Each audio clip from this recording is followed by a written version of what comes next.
Play robot versus bricks robot attack. एक गांव में गब्बर नाम का एक गुंडा बाजार में पैसे वसूली कर रहा था। उन दुकानों में एक किताब का दुकानदार पैसे देने से उसे मना करता है। अरे ये सब हमारी मेहनत की कमाई है, हम भला तुम्हें क्यों देंगे? मैं तुम्हें एक भी रुपया नहीं दूंगा। तुम्हें शायद मेरी ताकत का अंदाजा नहीं है। हफ्ता तो तुझे देना ही पड़ेगा, नहीं तो मैं तुम्हें काम करने के लायक नहीं छोड़ूंगा। गब्बर के धमकाने के बाद भी वो दुकानदार गब्बर को पैसे नहीं देता, पर गब्बर के आदमी दुकानदार को बहुत ही मारते हैं और उसकी दुकान भी तोड़ देते हैं, जिस वजह से बाकी दुकानदार डर जाते हैं और उसे पैसे देने लगते हैं। गब्बर हफ्ता वसूल करके आता है और वो सोचने लगता है, उस दुकानदार की इतनी हिम्मत, उसने मुझे पैसे देने से मना किया था। अगर ऐसा ही होता रहा तो धीरे धीरे मेरा खौफ लोगों में कम हो जाएगा। कुछ भी करके मेरा खौफ लोगों से कम नहीं होना चाहिए। इसके लिए मुझे कुछ ना कुछ करना पड़ेगा। गब्बर ऐसा सोचता ही रहता है कि तभी उसे एक आइडिया आता है और वो एक ब्रिक्स रोबोट बनाने का सोचता है। इसलिए वो अच्छे से एक रोबोटिक इंजीनियर को बुलाता है और उसे एक ब्रिक्स रोबोट बनाने के लिए कहता है। अपनी जान बचाने के लिए रोबोटिक इंजीनियर गब्बर को एक ब्रिक्स रोबोट बना कर देता है। फिर क्या, गब्बर अपने ब्रिक्स रोबोट से हफ्ता वसूली करने लगता है और बाजार में जाकर वो सभी दुकानदारों से कहता है, सुनो दुकान वालों, आज के बाद ये मेरा ब्रिक्स रोबोट हफ्ता वसूली करने के लिए आएगा। और आपको तो पता ही है कि रोबोट क्या क्या कर सकता है। उसका एक उदाहरण मैं अभी आपके सामने रखता हूँ।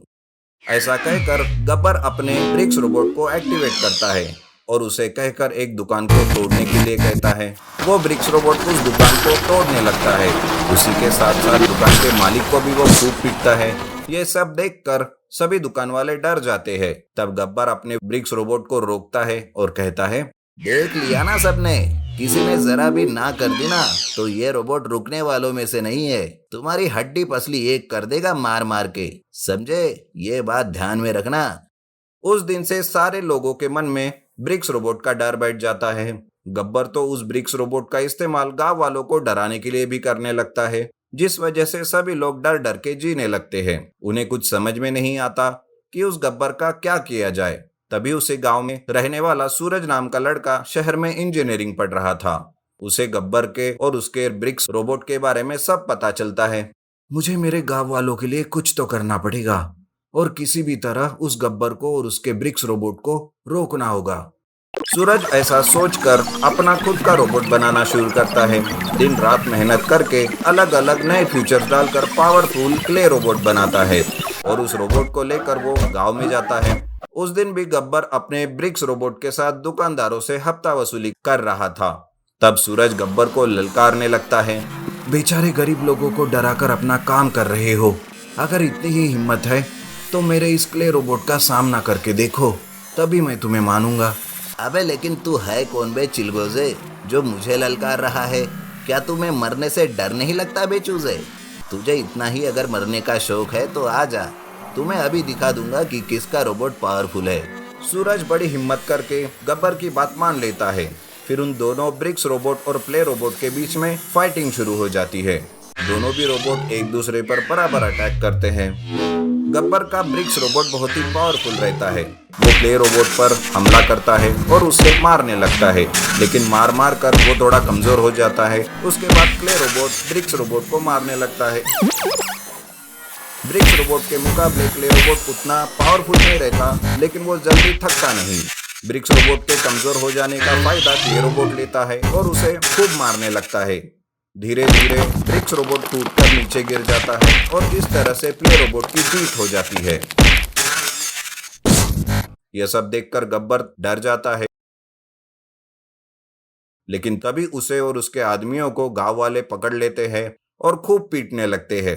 इस तरह सारे गांव वाले सूरज का शुक्रिया अदा करते हैं और सूरज के प्ले रोबोट गांव वालों को गब्बर और उसके ब्रिक्स रोबोट से मुक्ति दिलाता है। Underground golden tractor robot. Shekhar नाम का एक गरीब किसान रहता है। उसे खेत की जुताई के लिए ट्रैक्टर की बहुत जरूरत रहती है। तब वो सोचता है, खेतों के काम के लिए ट्रैक्टर की बहुत जरूरत है। अगर जमींदार से किराए से ट्रैक्टर लेता हूँ तो उसने भी किराए के दाम आसमान पर पहुंचा दिए हैं। इससे अच्छा तो मैं अपना खुद का ही एक ट्रैक्टर खरीद लेता हूँ। ये सोचकर शेखर कुछ पैसों का इंतजाम करके एक ट्रैक्टर खरीदता है और अपने खेत में उस ट्रैक्टर से काम करने लगता है। पर जब ये बात जमींदार को पता चलती है तब उसे बहुत ही गुस्सा आता है और वो जमींदार सोचने लगता है, ये क्या, शेखर ने नया ट्रैक्टर खरीदा।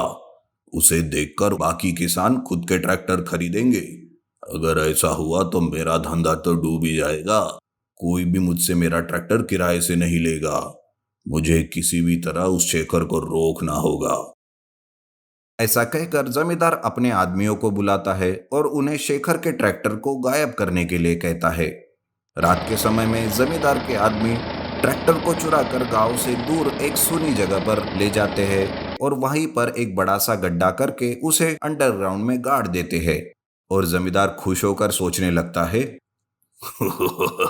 शेखर का ट्रैक्टर गायब होने से अब कोई भी मेरे रास्ते में आने का दोबारा नहीं सोचेगा और ना ही कोई नया ट्रैक्टर खरीदेगा।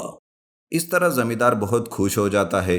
पर शेखर जब अपने ट्रैक्टर को घर में नहीं पाता तब वो दुखी हो जाता है।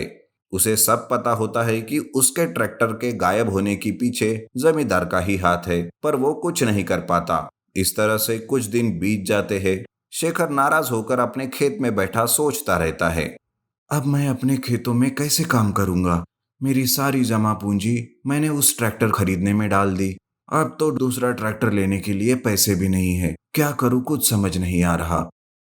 वो ऐसा सोचता रहता है कि तभी उसके खेत में आसमान से एक स्पेसशिप गिर जाता है, जिस वजह से एक एलियन घायल हो जाता है और वो स्पेसशिप से बाहर आता है। उस एलियन को देखकर शेखर सोचता है, अरे ये तो एलियन जैसे दिख रहा है, पर ये तो बहुत घायल है। मुझे इसकी मदद करनी होगी। शेखर उस घायल एलियन को अपने घर ले जाता है। उसके जख्मों पर वो मरहम लगाता है। वो उसकी अच्छे से देखभाल भी करता है। एक दो दिन में एलियन पूरी तरह से ठीक हो जाता है। एलियन शेखर का शुक्रिया अदा करता है और वो दोनों दोस्त बन जाते हैं। बातें करते करते शेखर के साथ जो कुछ भी जमींदार ने किया वो सारी बात वो एलियन को बता देता है। तब एलियन कहता है, तुम चिंता मत करो शेखर, अब मैं तुम्हारी मदद करूंगा, चलो मेरे साथ। एलियन के साथ शेखर जमींदार के घर जाता है। एलियन जमींदार का सारा सोना चुरा कर उस जगह जाता है जहां पर शेखर का ट्रैक्टर अंडरग्राउंड में गाड़ दिया था।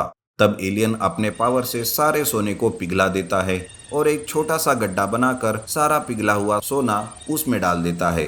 वो सोना अंडरग्राउंड में जाकर शेखर के ट्रैक्टर पर चढ़ जाता है और वो ट्रैक्टर सोने का बन जाता है। अरे ये तुम क्या कर रहे हो? पहले तो तुमने जमींदार का सोना चुराया और ये सब कर रहे हो। जमींदार को अगर पता चला तो वो मुझे कहीं का नहीं छोड़ेगा। तुम्हारे डर का भी उपाय मेरे पास है, अब तुम बस देखते जाओ। एलियन अपने पावर का इस्तेमाल करके उस अंडरग्राउंड गोल्डन ट्रैक्टर को एक रोबोट में बदल देता है। तब वो गोल्डन ट्रैक्टर रोबोट जमीन फाड़कर बाहर निकल आता है। उसे देखकर शेखर बहुत चकित हो जाता है। तब एलियन फिर से कहता है, अब ये गोल्डन ट्रैक्टर रोबोट हमेशा तुम्हारी रक्षा करेगा और खेतों के कामों में मदद भी करेगा। एलियन ऐसा कहकर वहां से अपनी स्पेसशिप से फिर से वापस स्पेस में चला जाता है। शेखर उस गोल्डन ट्रैक्टर रोबोट से खेत जोतता है और अपनी फसल उगाने लगता है।